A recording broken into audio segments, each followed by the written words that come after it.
Hello, bridge builders! I'm here with some exciting news. The first volume of interviews is now available on Amazon.com. The link can be found at eatlunchandboardgame.com. I promise that all proceeds from sales of this book will go right back into this podcast and channel. Whether that is new and better audio equipment for the podcast, or video equipment for the YouTube channel, or even more games to review, the money will not be wasted. Click over to Amazon and get your copy of Eat Lunch and Board Game, the first course today. And thank you for supporting the show. This episode is sponsored by Fortuna Games, STL. Owners Will and Ashley have a quaint shop here in St. Louis City. They have lots of Magic the Gathering and Pokemon cards on hand, as well as board games and accessories, like card sleeves that I am always ranting about. Use coupon code ELABG10 for 10% off your purchase. If you don't see what you're looking for on their website, fortunagames.net, just email them and see if they can get it for you at fortunagames@gmail.com. Fortuna Games, for all your lunchtime board gaming needs. It is no secret that I love racing games. I have many racing games in my collection. I've talked about many racing games on this show.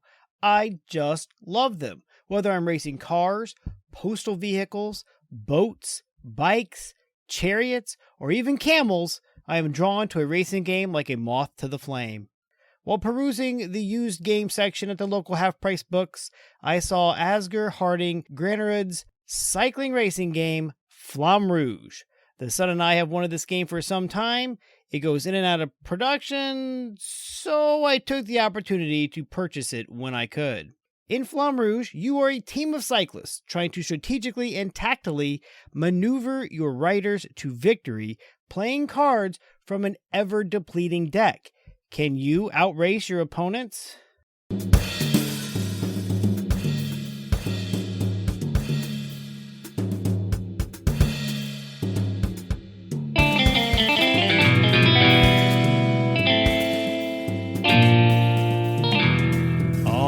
Welcome back to Lunch and Board Game. I'm your host, Adam Collins. Let's take a look at the rule clarity for Flamme Rouge.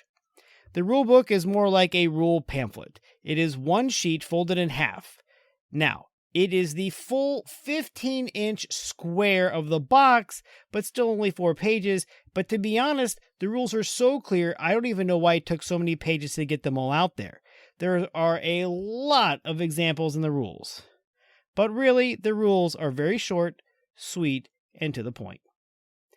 Time to explain to newcomers. I have explained it twice to newcomers. The second time was much faster. The rules are very, very simple. The strategy comes with time, and honestly, you can explain this game in under 10 minutes. Gameplay. I like the way to select first player as I typically get it. The last person to ride a bike. Each player selects a color, takes the matching decks of cards, matching player board, and the team of cyclist miniatures. The decks are separated by the backs of the cards, S and R. Each racing team consists of 2 riders, the sprinter, the S, and the roller, the R. To set up, first select a track or stage card and lay out the track pieces in the matching layout. The first person will then place their 2 riders in any of the spaces behind the yellow starting line. This is the first time strategy enters the game. It is worth noting, the right lane is always considered ahead of the left lane. Once all riders are placed, the game begins. Each player draws the top 4 cards from one of their riders' decks, selects one of the 4 and places it in the notch of the player board of the corresponding rider. The 3 cards not chosen are placed face up under the draw pile. The sequence is then repeated for the other rider. Now, starting with the lead rider, the furthest forward and to the right, the cards are flipped over and the riders are moved the distance listed on the card. Movement of a rider is counted 1 space forward for each number. Side to side does not count as a movement. When done, the rider slides to the right if that lane is open. Unlike many other racing games, the track is not blocked if 2 riders are side by side. As long as the played card has enough movement to get the rider to an empty space, the rider can ride through the other riders. However, if there's not enough movement left to get to a clear space, the rider falls back to the last open spot. Why do I mention this? Well, once a card is selected, it is locked in. It cannot be changed. This means if you selected to move 5 spaces and your rider could only move 2 because everybody else did not move far enough ahead, well, better luck next time. Another thing to note, once a card is played, it is out of the game. Each card only has the potential to be used one time. Once each rider has moved, slipstreaming then occurs. This starts at the back of the pack and proceeds up the line.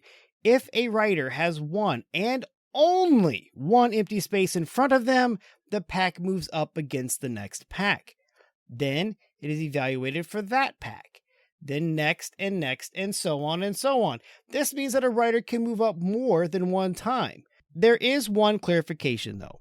If a rider is side by side and the left lane is open but not the right, the left rider does not slipstream. He stays side by side with the rider that he was next to at the beginning.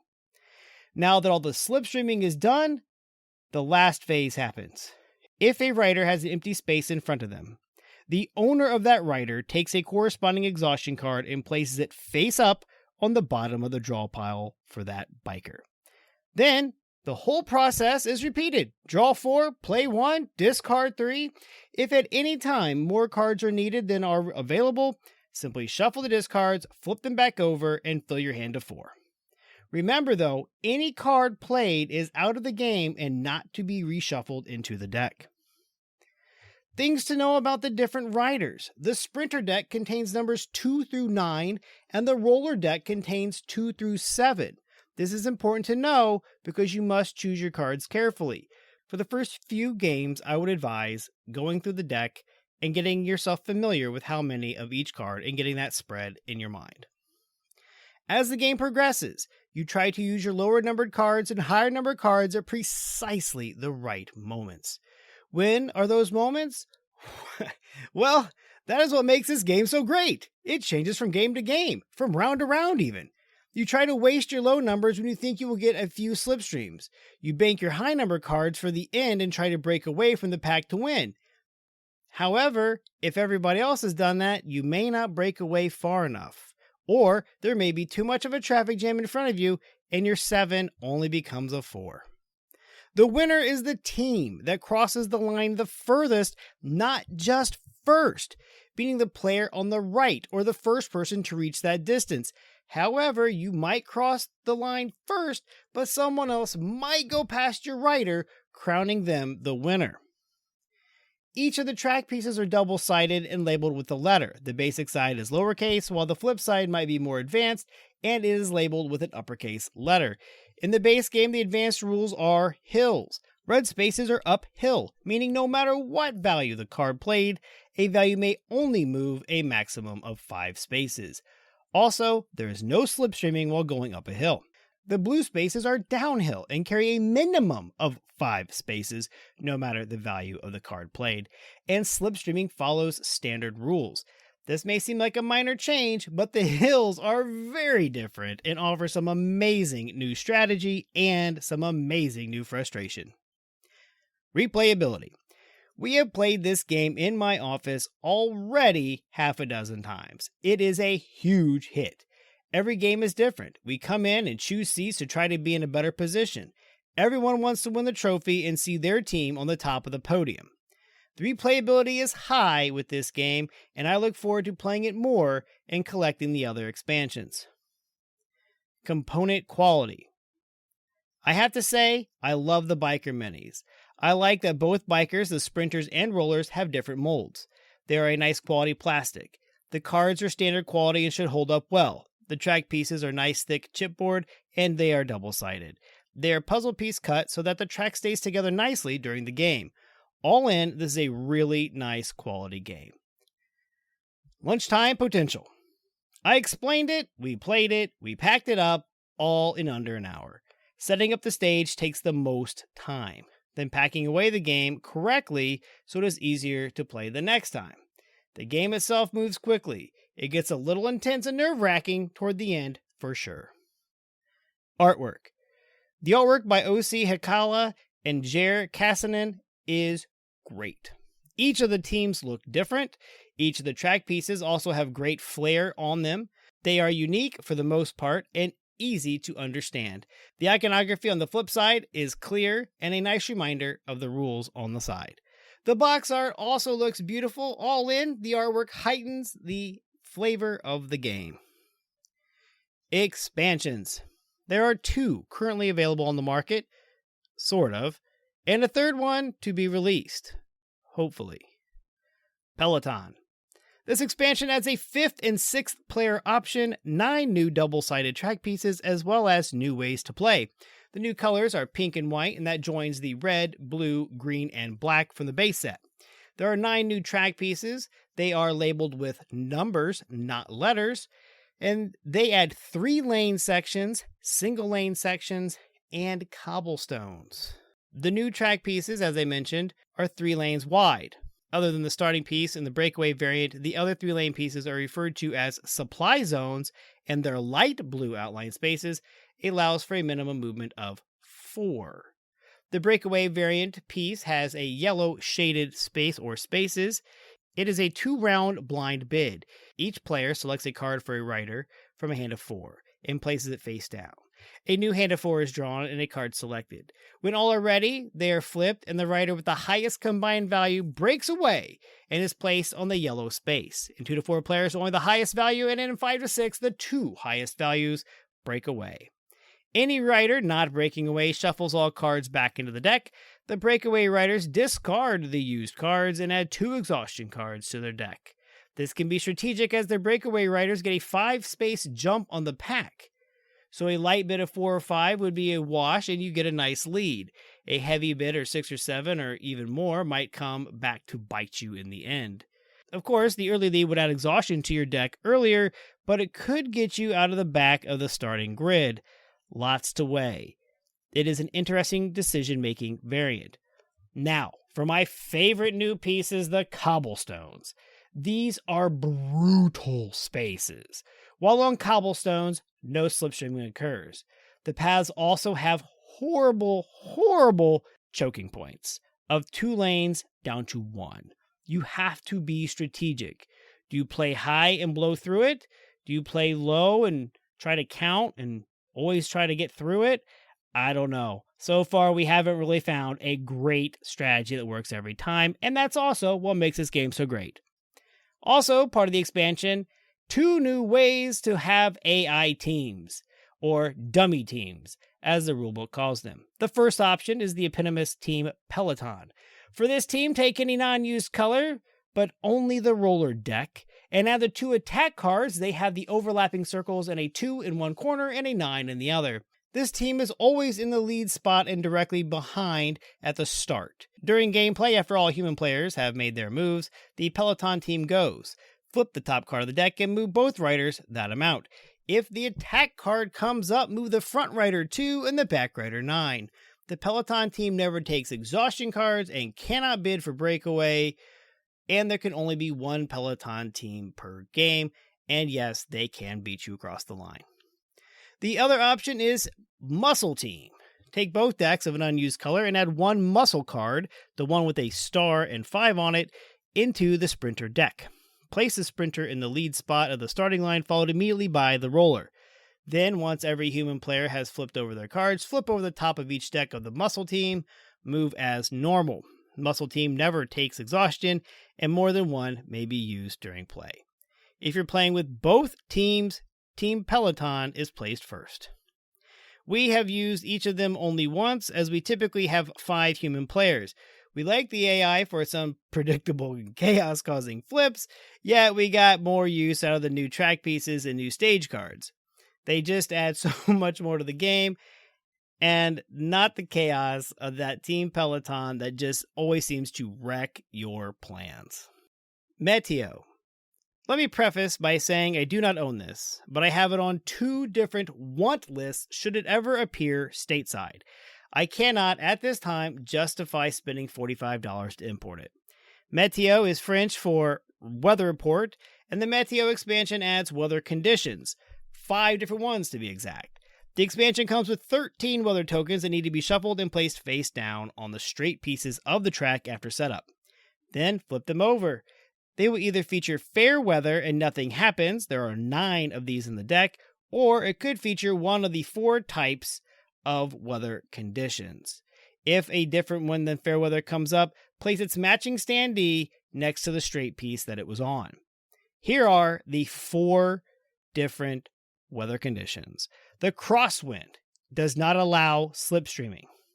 The tailwind allows riders starting in it to draw 5 cards instead of 4 cards. The headwind, as you would expect, does the opposite, and only 3 can be drawn for any rider that starts on this tile. And the last weather condition is wet. It is by far the most complicated, and it sounds like the most chaotic, and I cannot wait to give this one a try. It is an if-and scenario. If a rider ends its turn on the wet tile and lost a space due to being blocked, the rider crashes. Lay the rider on its side in the space, still occupying it. If all spots in a row have crashed riders, no other rider can pass that row. And if that spot is on a wet tile, another crash occurs. On the crashed rider's next turn, the rider is stood up, and 2 is subtracted from the played card. This means if an exhaustion card or a 2-value card is played, the rider stood up does not move forward at all, but could still end moving to the right lane. On a descent or supply zone tile, you could still move 3 or 2 spaces respectively. I feel this is going to add a lot of new enjoyment and chaos in my office. I just need to get my hands on it. And lastly, Grand Tour. This is a new expansion due out later this year. This is straight from the BGG page for the expansion. Flamme Rouge Grand Tour introduces multi-stage campaigns varying from a short 3-stage tour all the way up to a full 21-stage Grand Tour. In addition to the campaign mode, this expansion also includes new track tiles, special stages, and specialist writers that allow you to customize your decks. Each of these additions can be used in a single stage race and in the campaign mode. I like the idea of specialist writers and customizing decks. This will add a lot of replayability to a game that already has a lot, and who can say no to more track pieces? Other. As you know, I love it when I can pack the whole game into one box, typically the base game box. Sadly, there is not a manufactured option on the market right now. Luckily, someone with a lot more skills than I possess has made a box organizer for you to download and print on your home 3D printer. It is available on thingiverse.com. Fair note, each part takes a long time to print, like too long. The longest print was 27 hours, and I was shocked my printer got through it on the first try. My guess, there was a way to shorten it, but I'm not savvy enough to know how. But all the game fits into the base game, and I am content. I have also downloaded and printed a tire finish line to place over the finish line of the game, and a podium. Both have made the game a little more engrossing. Lastly, you can go to the BGG page for Flamme Rouge and find a handful of new tiles that people have created along with some new stage layouts. I have downloaded them, but I've only played the new stages, not the new fan-made tiles. Bang for the buck. I will not lie. For the $35 I spent on it, this game was a total deal and steal. I nicked the expansion off Amazon for the same price, which seemed a bit odd. Yet, the expansion was also worth it. Adding the additional players and the new track pieces added so much more to the game. Luckily, the box organizer that I downloaded and printed off fits everything into the box so I can recycle the expansion box, which was good because it showed up damaged anyway. Thank you, Amazon. Summary. Flamme Rouge has an interesting mechanic with the depleting deck. You must balance when to take the lead and take on exhaustion, and when to play a middle-of-the-road card and hope for some slipstreaming. You cannot go all out and play all your high numbers. Well, I mean, you can, but you will probably not win without some really good luck on your draws to mitigate all the exhaustion you take on. And hopefully you can pick up some slipstreaming along the way. On the flip side, you cannot play it safe as you'll be too far behind to make that final break at the end. It's all about that balance. And that makes Flamme Rouge an enjoyable game after game after game. We played this game every day for a week at the office, and we still keep coming back to it again because it never fails to entertain us. And as usual, you can reach out to me at facebook.com/eatlunchandboardgame, podinbox.com/eatlunchandboardgame. Email me at eatlunchandboardgame@gmail.com. And remember, board games build bridges.